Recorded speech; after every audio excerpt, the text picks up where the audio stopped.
All right, let's get started. Hey, everybody. Thank you for joining us for this informative panel as part of the third annual Pierce County Affordable Housing Week. On behalf of the Tacoma-Pierce County Affordable Housing Consortium, I would like to welcome you to today's panel. Today's panel is going to be titled Beyond the Tent, Rethinking Emergency Shelter in Pierce County. Today's virtual event is sponsored by the Metropolitan Development Council, Multi-Service Center, Low Income Housing Institute, and LISC Puget Sound. And we also would like to extend a special thank you to our housing champion, the Tacoma Housing Authority, for their support with this week's events and celebration. And as we get started, I'd like to start with the land acknowledgement. We gratefully honor and acknowledge that we rest on the traditional land of the Puyallup people. They are still here today and continue to thrive in their community. This acknowledgement is one small step towards true allyship as we commit to uplifting Indigenous voices and reflecting on the histories of dispossession. Let us remain dedicated to the cause of social justice for Indigenous peoples. This marks the beginning of our 2025 Pierce County Affordable Housing Week. This year's theme emphasizes a range of housing options available from emergency shelters all the way to home ownership. If you joined us last year, thank you for joining us again. If this is your first Affordable Housing Week, thank you for joining us. Thank you for engaging in these topics. So this year we're going to highlight, today's topic, we're going to highlight various types of affordable housing, the community stakeholders involved in those types of housing, and the local needs for each housing option.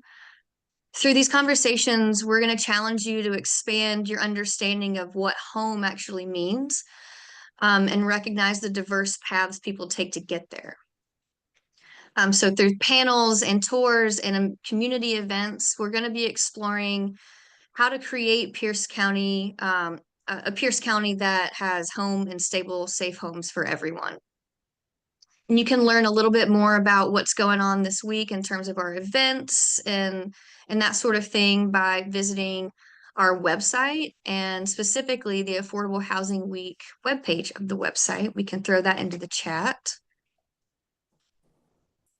And so for today, our setup is going to be, it's a panel discussion, as you know. We're going to start briefly. I'm going to introduce our incredible panelists, and then I'm going to give each of them a few minutes to introduce themselves, their role, their insights from their work, and have them have a moment to speak. And then we're going to have options for time for discussion and questions as well after everybody's had a moment to speak. We encourage active communication, active discussion. So if you have questions, throw them into the chat. We'll be monitoring the chat. And also feel free to please unmute yourself so that we can have more of a discussion. And briefly, before I introduce our panelists, let me take a moment to introduce the Consortium, this great organization that I'm representing today. My name is Casey Twiggs, and I'm thrilled to be your host. The Affordable Housing Consortium is a nonprofit membership-based agency that provides public education, advocacy, and support for the expansion of affordable housing throughout Pierce County. We do this by educating the public about the need for affordable housing through public events, discussions such as this one, sharing information with the public on housing needs and local policy. We also advocate at the state and local levels for policies and funding that support the creation of more affordable housing and bolster the work of our members as well. We have about 75 members, all dedicated to affordable housing, ranging from housing developers to individual advocates. And we work tirelessly to foster communities where everyone has access to safe and affordable housing. So for today's topic, we are focused on emergency shelters. You'll hear more about this type of housing from our panelists, but in brief, to set up the conversation, emergency shelters provide immediate short-term refuge for people experiencing homelessness.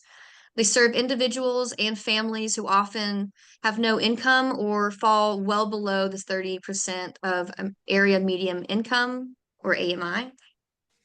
Shelters are critical entry points into the housing continuum and help stabilize people in crisis, including youth, veterans, survivors of domestic violence, and those with behavioral health needs. In Pierce County, providers like the Tacoma Rescue Mission, Catholic Community Services, and Lehigh, among others, operate shelter sites across the region. And the demand for, to put it in perspective, the demand for emergency shelter beds in Pierce County is estimated to require an additional 6,825 beds by 2044. Got lots of need and lots of people working on this need. So I'm going to briefly introduce who we have on our great panel today. First, we've got Sharon Lee, Executive Director of the Low Income Housing Institute. We've got Duke Paulson, Executive Director for the Tacoma Rescue Mission, and Alfonso Brown, Community Advocate, who successfully has navigated from homelessness into a graduate degree and lots of community work, and excited to hear more about what each and every one of you are doing in our community. Sharon, I think we're going to start with you. I believe you had the PowerPoint. So whenever you're ready, let me see if you're able to share your screen. Let me know if you're not. Thank you. Thank you, Casey. And thank you, everybody, for joining us today. I've got Kate, who's going to help with a quick PowerPoint. We're going to zip through this. And are you able to? No? Can you share? Casey, can you share with Kate? I needed to unshare my screen, and then Kate, let me see. And Mary, if you can help me with this, if I'm not quick enough, so that Kate can share.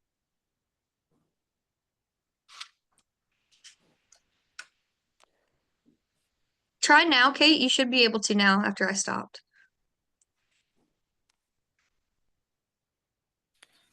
Not yet. It says just, oh, there we go. Is that better?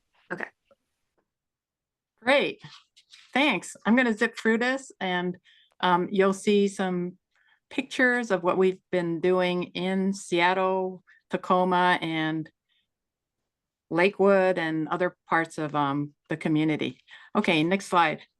Quick intro to Lehigh. We've got at the very bottom where we were formed in 1991. And we were supposed to provide innovative partnerships and solutions around the housing and homelessness crisis. But if you look at the variety of things we develop, you'll see that we do low-income rental housing, as well as affordable workforce housing, permanent supportive housing, home ownership housing, tiny house villages, enhanced shelters by purchasing hotels and converting those, and urban rest stops, which are hygiene centers for homeless people. Next slide. And so these are sort of like our business lines: affordable housing. So we have 82 sites across the Puget Sound region. We have 2 urban rest stops, which provide free showers, laundry, and restrooms to people experiencing homelessness. And then the tiny house village is our sort of newest line of business. We have 15 tiny house villages, close to 700 tiny houses, as well as hotels that we've purchased in various locations. Next slide. So I wanted to say that we started in 2025, we started building tiny house villages. And initially, we had tents. We were supporting tent encampments or tent cities with Share and Nicholsville. And then it became untenable. Why are people living in tents? Even though, there are so-called sanctioned encampments that are tent cities. And we worked with the city to legalize sanctioned encampments that could include tents and as well as tiny houses. So in certain communities, we've put in ordinances to allow for tiny houses. And as you can see, this is Othello Village, one of our first villages. We purchased the site and we put in a tiny house village. And as you know, many of the tiny houses are 8 feet by 12 feet, the size of a small bedroom. And the materials cost $4,500. And we have lots of volunteers building tiny houses, church groups, businesses, We have a factory in South Seattle. And what's great about tiny houses is that couples, singles, families, people with pets, they feel much safer, and it's a much better alternative than living in a car or living in a tent or living in some cases, a congregate shelter. So each tiny house has overhead lighting, insulation. We now have air conditioning in addition to heat. And then there's a community kitchen, hygiene, laundry, as well as case managers that are on site. Next slide. So we create a 24/7 environment. And I wanted to show this as what happens is that after we site a tiny house village on land that we own, the idea is to then build affordable housing, low-income housing. So what was once Othello Village is now 148 units of affordable housing. We will be opening that this fall. And on the first floor, we have a early learning center with 6 classrooms with our partnership with the Refugee Women's Alliance. So the idea is that not only do our residents moving from tiny houses into permanent housing, which is the transition, but that our sites that are tiny house village sites also have the possibility to rebuild and construct affordable housing. Next slide. Six and Orchard. As you know, this has been our partnership with the First Christian Church of Tacoma. And this one in particular serves many couples and families and people with pets. And again, this is on church property, and we receive funding from the city of Tacoma and Pierce County. So I think many of you know the location. It's a great location, great partnership with the church. And however, this village, unfortunately, may close at the end of June if we do not receive sufficient funding from the city of Tacoma or Pierce County. Hopefully, there's sufficient pass-through funds from the state that could help with keeping it open. But it's been a very, very successful program. Next slide. Kingfisher Village is brand new, and it's again in Tacoma, and it's opening in like sort of June or July. You can drive by, take a look. And this one is somewhat unique because this is going to be operated for people who are currently living on the street right-of-ways or even city and county right-of-ways. And so we're getting funding from from Pierce County and Department of Commerce to house people. And similar to Othello Village, this village is able to house like maybe 60 units after the village has sort of run its course. We can then develop affordable housing. Next slide. And this is a unique model where in Seattle we combined tiny houses with RV safe parking, and it's highly successful. We actually have a higher rate of success of people sort of ditching their RVs, moving into a tiny house and moving into permanent housing. And then we have a contract with Therapeutic Health Services for behavioral health. And we're in the process of moving this village. It stood there for 2 years. And sorry, folks, but it's going to be a pickleball court. So we are moving and relocating this village. Next slide. And here you can see volunteers, students, church groups, people volunteer to build the tiny houses. We give them a set of floor plans. They could build it in like a church parking lot, or some neighbors are building one like 2 facing blocks of a neighborhood. They're building a tiny house, and then we pick it up, and then we complete the furnishings and whatever it takes to then put it into a village. Next slide. So moving on to enhanced shelters, post-pandemic, there was an opportunity to purchase hotels through rapid acquisition. And we were very fortunate to be able to buy the first one, Maureen Howard Place. We bought a Candlewood Suites hotel and converted that. And that is specifically for right-of-way people. And then Maple Court was a Days Inn, and this is in Lacey. And we are in the process of converting this hotel into permanent supportive housing from a shelter. And then Oasis Inn is a pretty large motel, and this will be converted partly into permanent supportive housing as well as medical respite. And it includes Apple Health and Home units, which is the new program from the state, so that people can get housing and healthcare and in the same place. Next slide. So we have close to 700 tiny houses in 15 villages. And then we've been working on 5 new villages. And then we have 24/7 shelter, enhanced shelter beds at Tacoma, Seattle, Lakewood, Lacey, Freeland. And over the course of a year, we're serving about 2,400 separate individuals. And you can see we advocated before the Seattle City Council to get 2 new villages funded this year and 1 new village funded in King County. Next slide. So these are just some of the households that live in our villages. We have 1 village that's focused on African American, Native American, and Alaskan Natives. And then some villages focus on families with children. And then we have 1 village, which is women only. And yeah, next slide. And then I just want to say, we'll just be real quick.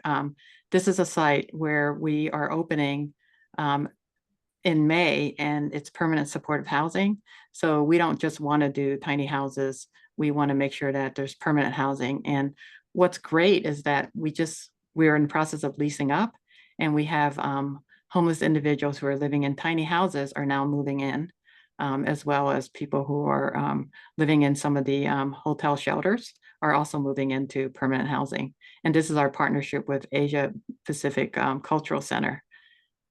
So you should come to our opening May 21st at 11. Yeah, next slide. Lotus Court, many of you may know about Lotus Court. And this is 64 units of permanent supportive housing, where the city of Olympia acquired the property, sold it to us for $1. And we are having, homeless vets as well as homeless people living on the right of way, and low-wage workers and people living with disabilities. So this is a great idea of the city or county deeding over land to us to provide permanent supportive housing. Next slide. And Heron Apartments, the city of Tacoma pitched in, and we were able to get city funds as well as commerce funds to purchase this building. And there's 50 units of permanent supportive housing, as well as 29 units of affordable workforce housing. Next slide. And then on the horizon, we have Lincoln Family, which is going to be next to Patsy Sir Place. And this will include housing for homeless families with children. And then we're going to start construction on Franz Anderson. Again, the city of Olympia is selling the land to us for $1, and we're doing 70 units for singles and couples. And it will include Apple Health and Home units, as well as people living on the right of way. Yeah, next slide. So this is just to let you know, oh yeah, this is a picture. We had a wonderful, at Lotus Court, we had a woman who was previously homeless, and she lived in her RV for many years. And she was a featured speaker, and she was thrilled to be able to move into permanent housing. So just to let you know that we have important work to do with you in partnership to get more of our unhoused neighbors off the streets of Tacoma and Pierce County. So thank you, everybody. Thanks so much, Sharon. Thank you for that presentation, kind of a visual representation of what you guys are doing. The variety of creative solutions that Lehigh has been working on is really impressive, and it's great to see. I'm a picture gal, so it's nice to have a presentation kind of starting out this conversation, so that we can have some things in the back of our minds if we didn't know what some of these things looked like. If you've never seen a tiny home village, if you've never seen what an affordable development looks like, it looks lovely. So thank you, Sharon, for that. I think let's roll into Duke. Thank you for joining us as well from Tacoma Rescue Mission. I would love to hear a little bit about your role, Duke, what you do at the rescue mission. What's the rescue mission kind of looking at to do in the future? What are you working on now? And how does Lehigh and the rescue mission overlap or work on these issues in different ways? Yeah. Can you guys hear me? Yep. All right. I actually do have a quick presentation. If you want me to pull something up, I can do that, but you'd have to let me share my screen too. You should be able to go ahead and try. You should be okay to share. All right, let's see. Right now it's saying share entire screen, which will show everyone they are. So let's try this. Um, Yes, I see it. okay. All right, so here's a little photo of the rescue mission. So let me start by saying, um, I thank you, Sharon, for what you shared. I love partnering with Lehigh. I actually believe there's a lot of synergy in coordinating in what we do together, and we're complementary in a lot of stuff. Um, so I'm the executive director of the Tacoma Rescue Mission. This is our iconic photo that we use. We think this is from the early 1930s. The rescue mission's been operating in Pierce County since 1912, serving people that are dealing with food insecurity and experiencing homelessness and addiction recovery. And so those are kind of our three main areas that we really focus on. And this is, if you know Tacoma, this is Pacific Avenue, and so you can get a little feel for, 50 cents for a hotel room, what it was like back then. Some quick stats. This is 2023 because I just grabbed this PowerPoint real quick, but we're served a little more since 2024. We're what you think of as the more, if I was to say what Lehigh does, Lehigh's a fantastic property developer and has been since they started, going back to when I first met and worked with them 20 some years ago. Coming out of the Fremont Public Association. So their vision for housing and especially affordable housing has been a fantastic legacy.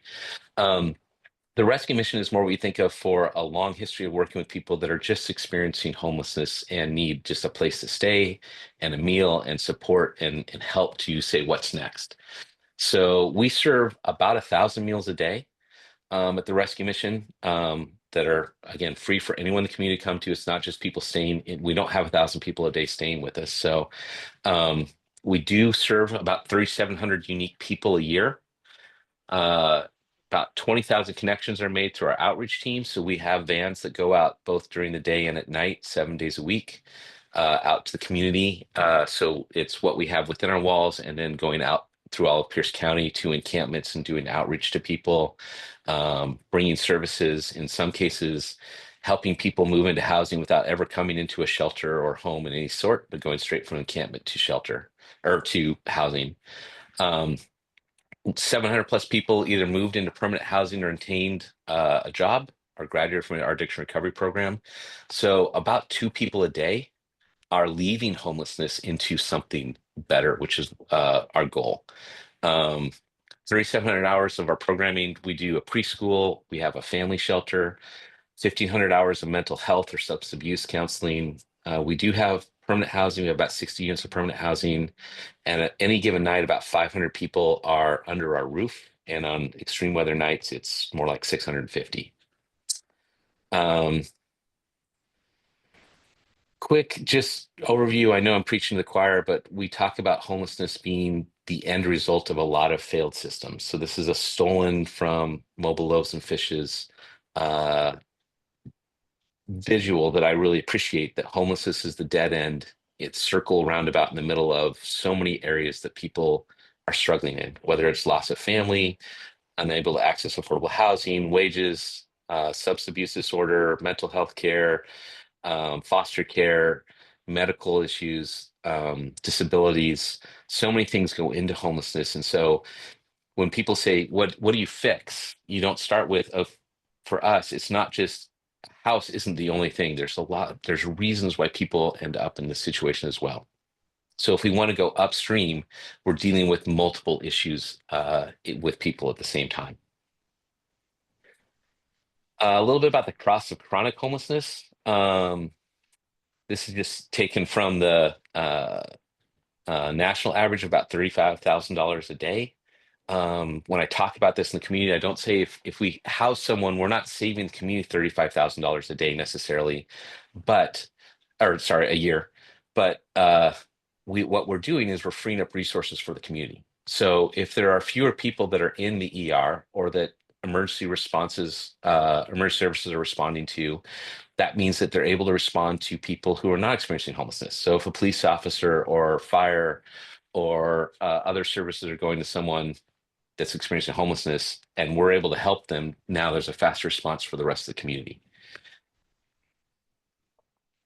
In Pierce County, we have upwards of 4,000 people experiencing homeless, about 1,000 chronically homeless, a little more.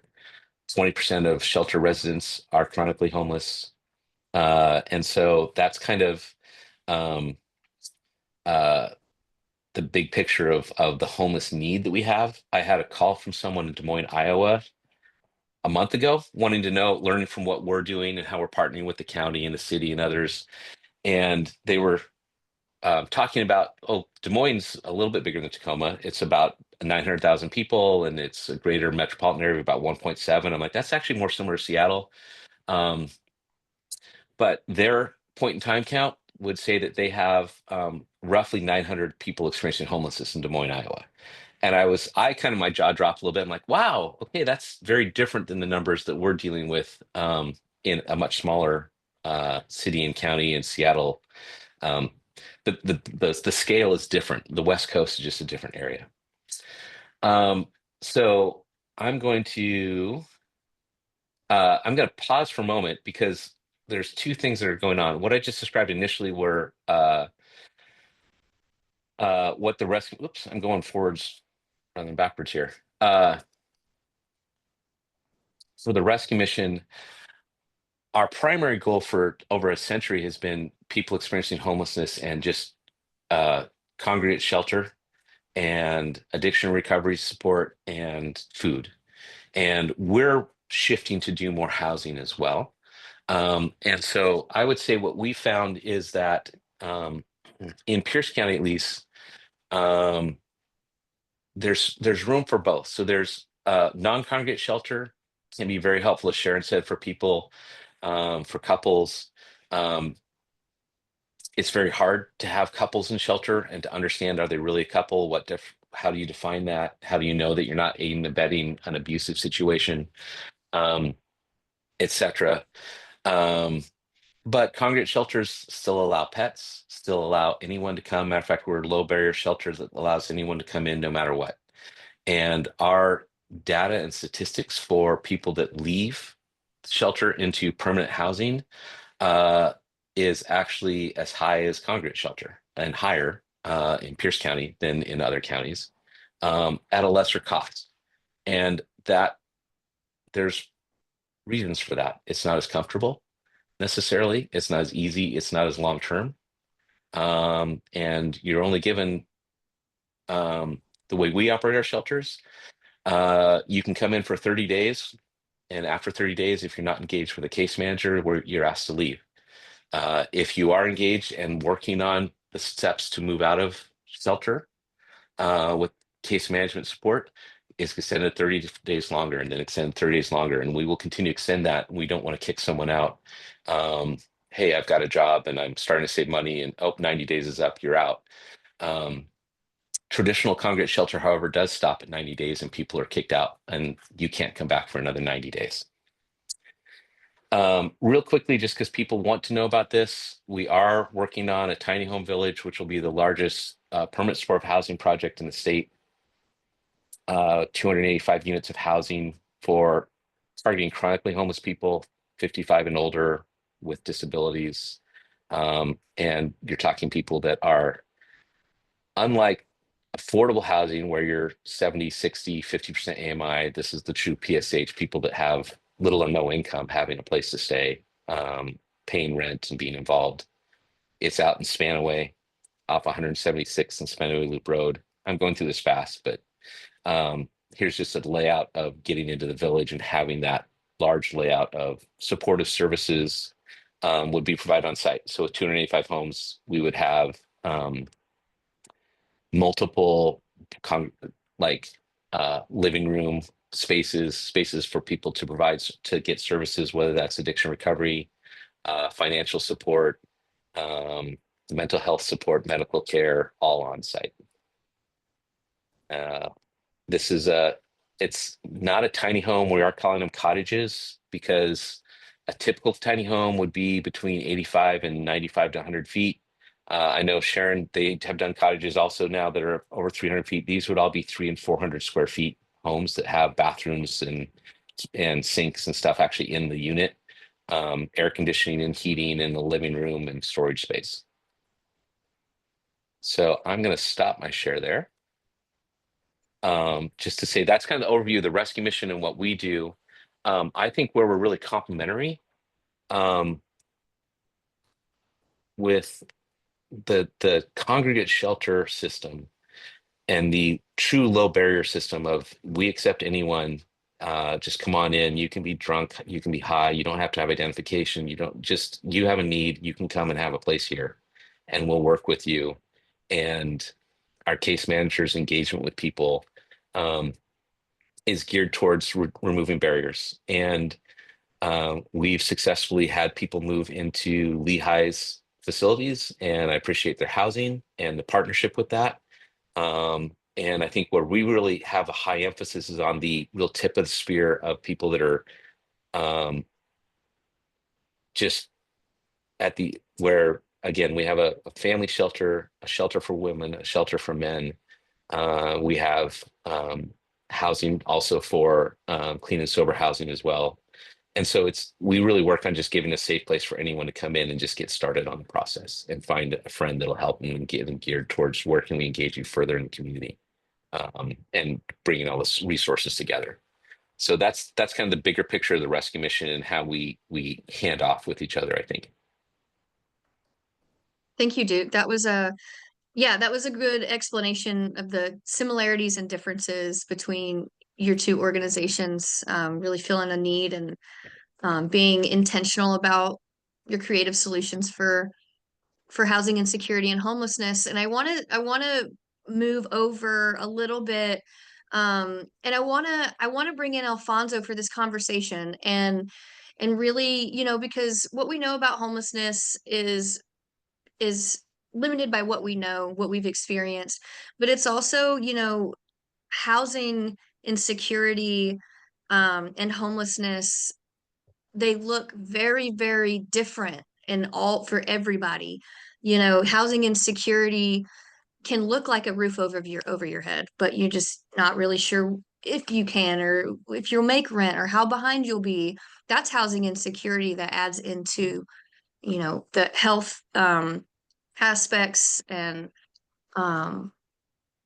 when you don't have support, exactly what the graphic that you shared. So Alfonso, I want to bring you into this conversation, and I would love for you to introduce yourself and tell us a little bit about you and your experience, and if I want to hear, what are some things that were helpful to you? What were some things that were not helpful in terms of what you experienced and the resources around you?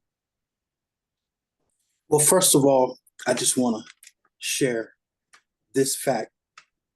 It was pre-COVID, pre-federal funding, and pre-Duke Paulson. So my experiences were quite different, and it wasn't until I started my dissertation research on an aspect of homelessness that the complexities became very terrifyingly clear on how difficult it is for somebody to navigate that circumstance. And currently what I do is I speak internationally about my insights, as well as sharing my research on some of the different pains of this experience. And what makes my presentation so distinctive and marvelous are the stories and the situations, because they conceal nothing and are fiercely and almost sometimes frighteningly direct. And one of the approaches that I take is I focus on the abstract development of what we associate with this socially complex circumstance, so that I can get those that are listening to think about it. Now, I want you to understand that my experience was a beautiful, delicate, cruel, and utterly unique look at the disparity and quality of life and what it means to be desperate. And from my perspective, it was nothing short of being inhumane. I mean, I contrast, and again, I know they've done an overhaul at the Tacoma Rescue Mission and has pretty much did a 180 degree from when I was there back in 2000 and I think 14 and 16. But I contrast my history with the rescue mission to the controversial 1971 Stanford University prison experiment that explored the psychological effects of power and authority.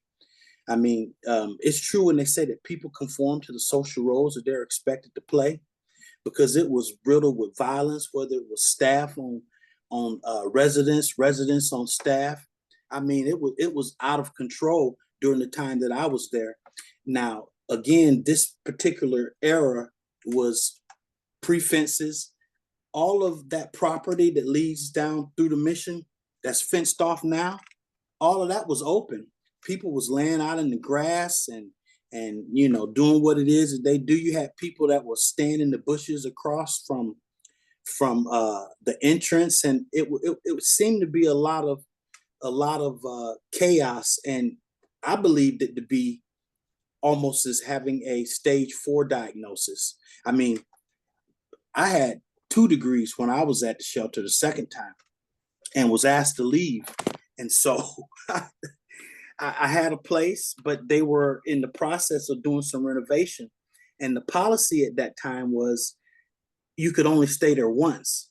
And then they found out it had been my second time. And so that's how I was actually introduced to sleeping on the street. So I'm glad that they've made some changes and have also put into play some of the different policies so that people can have a little bit of encouragement and to not just, sleep on an opportunity.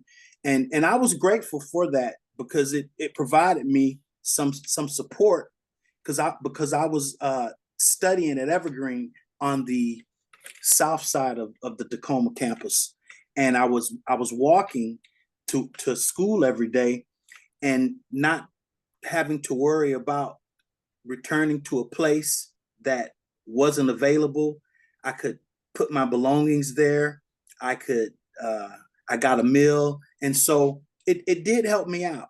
Unfortunately, and fortunately for me, though, it still took me close to a decade before I was able to finally get myself in a position to where I could afford the rent where I was living at. And again, things are a lot different than they are now. I'm glad to hear it. I'm not exactly sure what role the Low Income Housing Institute was playing back during this time. I just recently have heard about it. I know MDC has some programs. There's some other organizations. But when I was living this experience, there was nothing. I mean, Associated Ministries, shared housing, those organizations, they didn't have any funds. They didn't have nothing. And so it was a really, really tough time.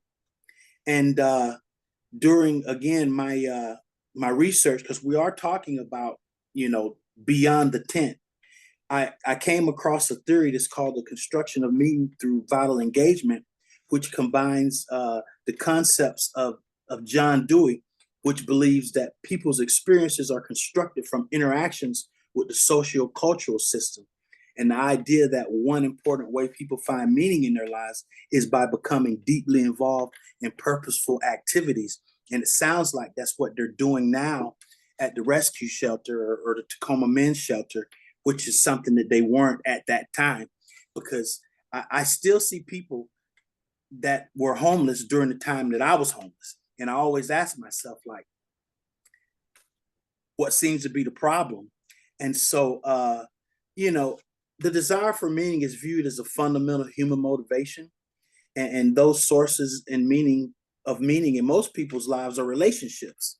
And so one of the things that helped me to move beyond my circumstances was the fact that I was in school.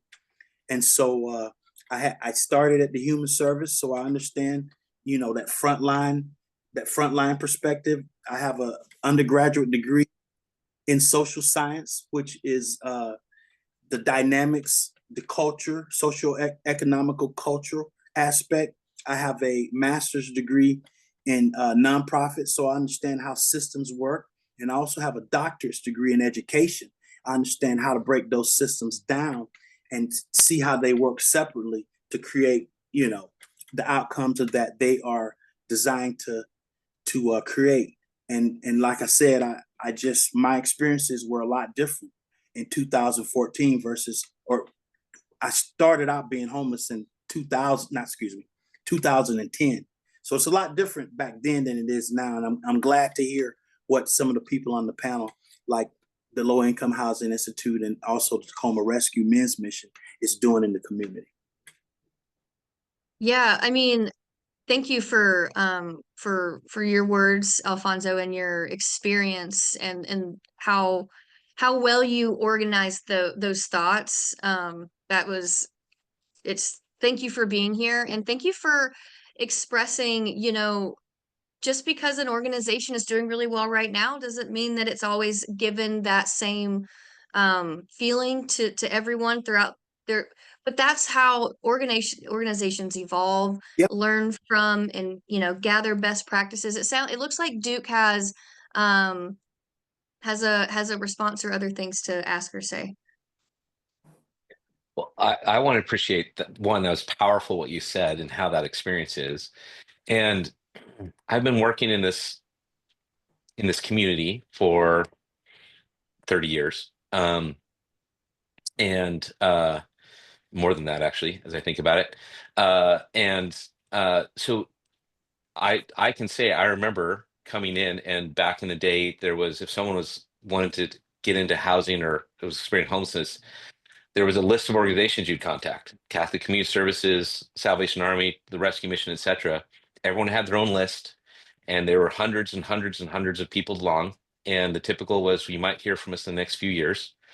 And I mentioned, meeting Sharon and getting to know her a long time ago with what originally was Common Ground, and they were doing housing was really the focus. And Sharon, you can jump in and make sure I'm doing this. And the Rescue Mission was just doing shelter and really focused on that. And it was pretty cut and dry. It was, HUD says you can keep people 90 days, and then they're out, and what's going on. And I've heard some pretty horrible stories about the shelter system back in those days.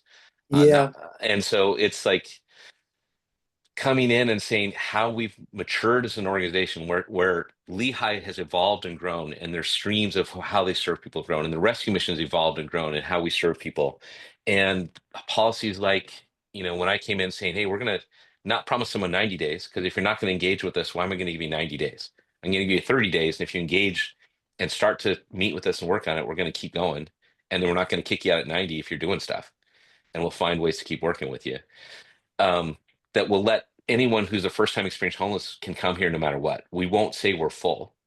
If it's your first time being homeless, you will stay here, and we'll find a place, and we'll get someone working with you the next day. And so it's like things that we've learned to be more sensitive to the person and the individual, and how as organizations we've matured and grown, how centralized intake, and it was originally access point for housing, and associated ministries trying to figure that out, and CCS coming together and saying, okay, how do we have a better system to serve people and to lower these long lists and the call 20 different organizations, and who knows who can really help you with what. And so I do feel like things have been streamlined a lot. We can mock the whole 10-year plan to end homelessness. And I did when it came out. I still will joke about it because there isn't a 10-year plan to end it. But the benefits of the impacts of saying we're focusing our attention as a community on this and we are getting better systems and doing better and working on things is evident. And Alfonso, I appreciate one, that you're able to survive through that and where you are now as an advocate, but two, saying the system is growing and continuing to mature. And we are getting better and we are doing better job at serving people. And that's not just the rescue mission, it's across the board in different systems too, but it's been a working together process. So that was just a little history perspective in that. Yeah, I appreciate it. And there has to be a growing emphasis on addressing systematic inequalities, because there's usually a hemorrhage, something socially that has, just erupted when you get to a point to where you end up at a shelter. I mean, again, when you're squeezed between 60 people on a mat with everybody snoring at once, urine stained underwear, thick, hard, unwashed socks. I mean, and most of all, you see this pool of people that are hopeless. You start to wonder what has happened. And more importantly, you also start to wonder what's happened to you. But I took the opportunity to really look deep, because I didn't realize that there was so many individuals that were struggling with different things. I was fortunate. I didn't have an addiction. I didn't have any co-occurring mental challenges. I had a able and well-embodied mind that I could use, and I have all my physical strengths. I just couldn't find a job that was going to pay me a decent enough wage so that I could support myself. And that's something that everyone's now vulnerable to. And I know that the current narratives on this circumstance has been created to create fear and astonishment.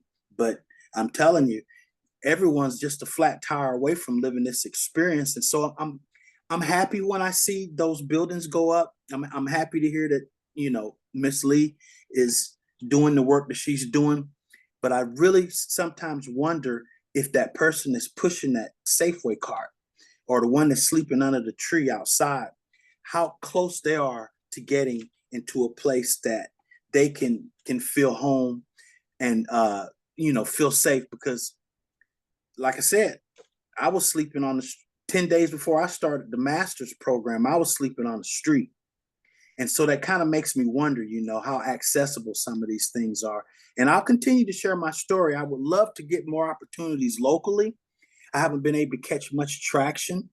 And I want to appreciate the coordinators of today's panel for inviting me to come, because, I've been really fighting an attitude with that, because here it is again, I'm going all over the country to tell my story, but I lived the experience in Tacoma, in Pierce County, in King County, in Thurston County.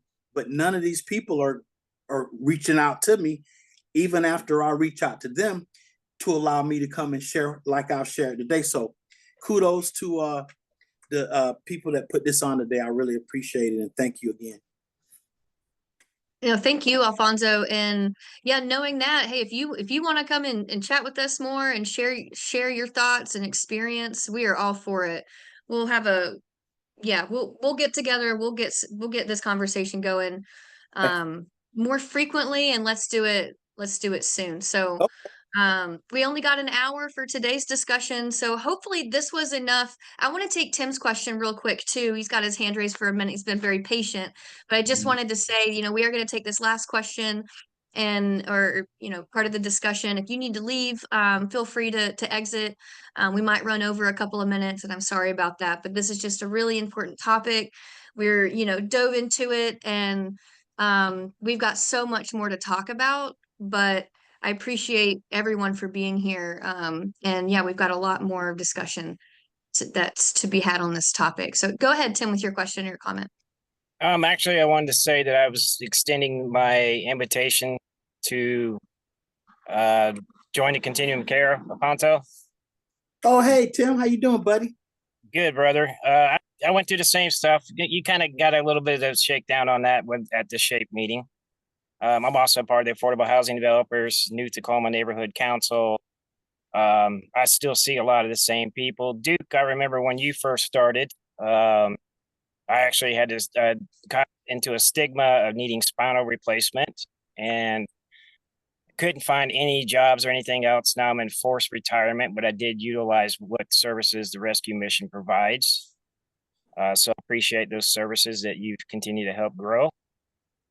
And Lehigh, appreciate everything you do as far as expansion and growth, and the more AMI that for people with seniors and disability is important.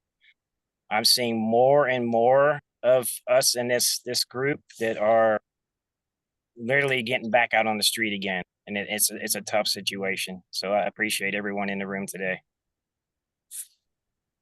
Thank you, Tim. Thank you for what you do in the community as well. Yeah, these conversations are continuing to go on. They have been going on for a while, and we need more people with lived experience, being advocates, educating people. And it's good to see that Pierce County is, passing some things to be more involved with homeless care and services and that sort of thing. So hopefully the funding for Tacoma Rescue Mission in Lehigh are continuously coming through, supporting your programs. We wish that for you guys. And if we can be of any service for your organizations, for your advocacy, Alfonso, for creating a place for you to speak to people or anything like that, the consortium is here to support. So we are bumping up against our time, so I'm going to end our discussion, but we want to be, time sensitive, but I wish we had all the hours to talk about this, and we certainly will continue to have this discussion. But that does bring us to the end of our panel for today. Yeah, I hope that you're going to continue to engage with these conversations, engage with the homelessness work that's going on, engage with people that you may meet that has experience, have those hard conversations, have those conversations where you may not agree with somebody. It's important to continue conversating about these topics. And I did want to make a plug for Thursday at 6 p.m. We are having kind of a wrap up to Affordable Housing Week. It's on a Thursday, so you can enjoy your Friday evening. But Thursday at 6 p.m. at West on the Waterway, we're going to have a networking reception. So feel free to go on our website. You can purchase a ticket on there. If you like a little bit of assistance getting the ticket, purchasing the ticket, just feel free to email us. We're going to put our email in the chat. It'll be info@tpcahc.org. You're also going to get in the chat really quick a link to our YouTube channel. That's where all of our recordings for these events are going to be. So you can continue to watch them, share them. And yeah, again, thank you so much for being here. Again, that is our email. If you need to reach out with questions, if you'd like to talk about, getting a ticket for the event, and there's a funding issue or something like that, please let us know. We'd love for you to be there. And again, thank you so much. Everybody have a great rest of your Monday, and hope to see you for Affordable Housing Week. Thank you, everybody. Thank you so much.